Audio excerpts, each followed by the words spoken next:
Il-Bank Ċentrali rreveda l fuq it-tkabbir ekonomiku ta' Malta għal din is-sena, dan hekk kif minn 3.7% it-tbassir issa telaq għal 4%. Ir-rapport tal-Bank Ċentrali rreveda l fuq ukoll it-tkabbir ekonomiku għas-sena d-dieħla u għal ta' wara u dan mistenni jibqa' viċin ir-rata ta' din is-sena.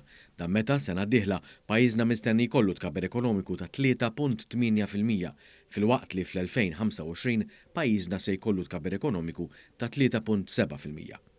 Il-Bank Ċentrali nnota li tkabbir ekonomiku għal din is-sena mistenni jsir permezz tal-esportazzjoni netta. Dan ir-rapport jgħid li fis-sentej li ġejjin se jkun hemm żieda fl-impjiegi f'pajjiżna waqt li rata tal-qatt se tibqa' f'livell baxx kif tinsab. Bħalissa pajjiżna għandu l-inqas rati ta' qatt li qatt irreġistra fl-istorja.